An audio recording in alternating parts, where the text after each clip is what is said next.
दोस्तों, मैं आप सभी का साथी अजय। हमारी उपस्थिति इस समय है जौनपुर जिले के कुटान थाना क्षेत्र के एक ऐसे गांव में जहां पर दंपति संदिग्ध परिस्थितियों में गायब हो जाते हैं और गायब होने के बाद परिवार को लोग जो है काफ़ी खोजबीन करते हैं और कहीं न कहीं अब जाके ये पता चला है कि रामचरित्र गौतम और किस्मती गौतम जो कि मलुकपुर गांव से बिलोंग करते हैं, इनके परिवार में 6 बेटियां हैं, इनके पास बेटे नहीं हैं।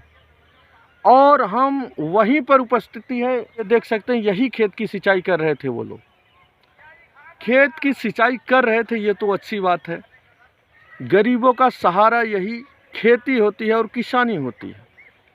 और स्थिति तो इतनी दयनीय थी कि वो लोग मजदूरी करके, यही अधिया टिकरी करके अपना जीवन यापन कर रहे थे। बगल के ही ये जो खेत है कम्मे सिंह का, ये छुट्टा पशुओं के रखवाली के लिए, मतलब छुट्टा पशुओं उनके खेत की फसल को जो है हानि ना पहुंचा पाए, चर ना सके, इसीलिए वो करंट सप्लाई किए थे ताकि जो है छुट्टा पशु को झटका लगे और मतलब वो उनके खेत को, उनके फसल को नुकसान ना पहुंचाए।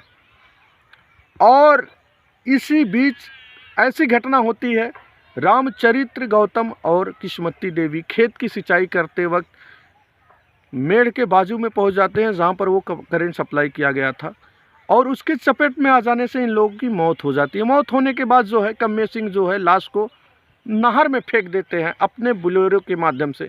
और कहीं न कहीं आपको भी ये पता होगा कि इस मामले में एक लोगों की संलिप्तता नहीं हो सकती, 2 लाश को फेंकने में कई लोगों की संलिप्तता होगी। हालांकि ये दुर्भाग्य था कम्मे सिंह का कि ये उतना उम्मीद नहीं किए थे, मतलब वहाँ तक उनका दिमाग नहीं चला था कि इससे किसी आदमी की मौत हो जाएगी तो क्या होगा। लेकिन आपको बैकग्राउंड में दूसरी कहानी ये बता देना चाहता हूँ कि रामचरित्र के परिवार में सिर्फ 6 बेटियाँ हैं, बेटे नहीं। परिवार काफ़ी गरीब है, किसी प्रकार से बेटियों को सिर्फ शिक्षित कर रहे थे, बेटियों को ही अपना बेटा समझकर शिक्षित कर रहे थे।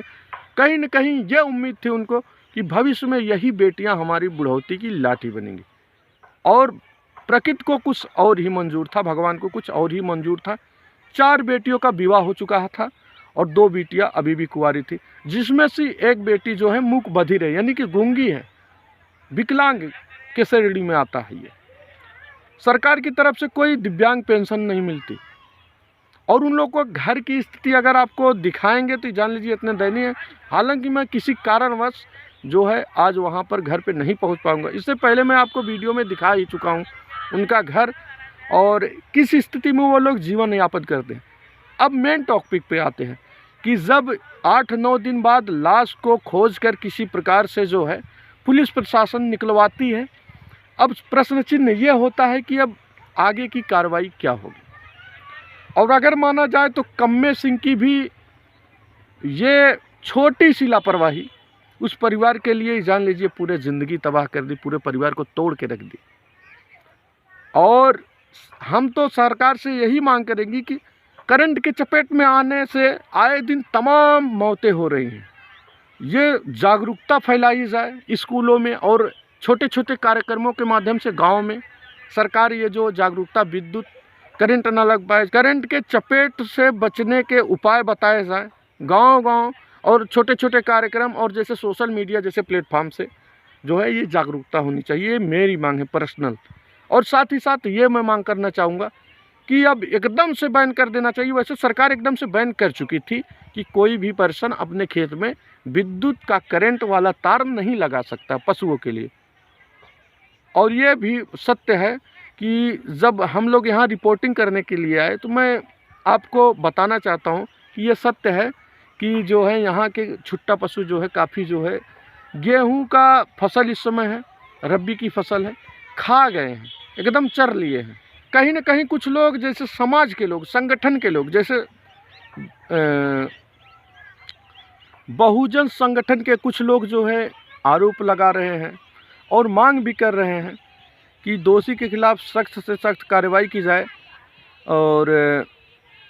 और कई संगठन के लोग तो ये कह रहे हैं कि जो है पीएमओ रिपोर्ट में ये आया है, मतलब पोस्टमार्टम रिपोर्ट में आया है कि किस्मती देवी की गला दबाकर हत्या की गई थी। ये मैं पुष्टि नहीं करता, ये कुछ लोग कह रहे हैं और उनके पीछे उनकी मंशा क्या है ये तो वही लोग बताएं। लेकिन इस समय जो है परिवार काफ़ी दयनीय स्थिति में है, काफ़ी एकदम जान लीजिए टूट चुका है।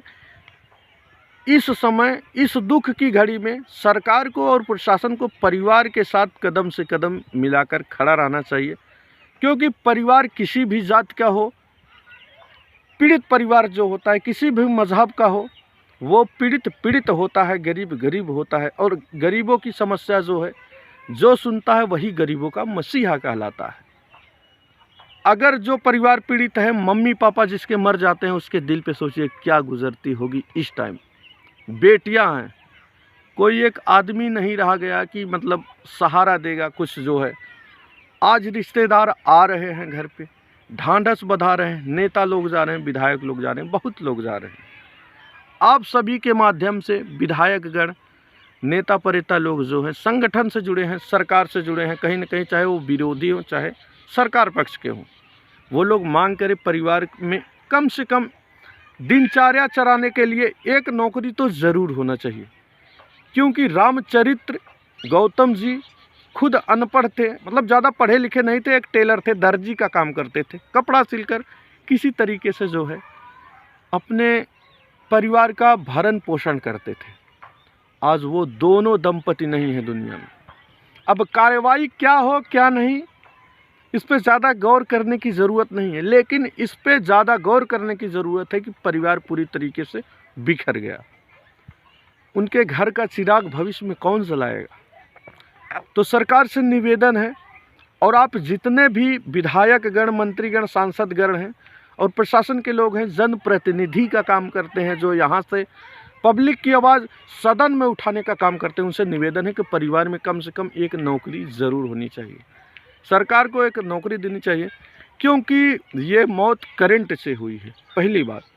बाकी 100 को फेंकना, 100 को छुपा देना, गवाही सबूत मिटा देना, ये तो काम जो है जो दोष किया उसको कानून अपने हिसाब से फैसला करेगा, न्यायालय अपने हिसाब से सजा देगा। दोस्तों, पीड़ित परिवार को नौकरी मिलना चाहिए, ये मेरी मांग है। आपकी क्या राय है कमेंट करके ज़रूर बताएं, क्योंकि अगर नौकरी नहीं मिलेगी मेरे दोस्त, तो इस प्रकार से तमाम ऐसे गरीब परिवार हैं जो संघर्षरत हैं। और मैं ये भी मानता हूँ कि उन परिवार में जितनी भी बेटियाँ, सबके अंदर योग्यता थी। कोई डीलेड कर रहा है, कोई बीएड कर रहा है, कोई बीटीसी कर रही, कोई जो है ग्रेजुएशन कर रही है, तो उनको ज़रूर नौकरी मिलना चाहिए। नहीं तो ऐसी घटना जो आज उनके साथ हुई है, किसी के भी साथ हो सकती है, तो पूरा परिवार बिखर जाएगा, पूरा परिवार टूट जाएगा। आपको यह वीडियो कैसा लगा कमेंट करके ज़रूर बताएं। आज के लिए इतना ही, मिलेंगे नेक्स्ट ब्लॉग और वीडियो में। थैंक यू, धन्यवाद, प्रणाम, जय हिंद, जय भारत।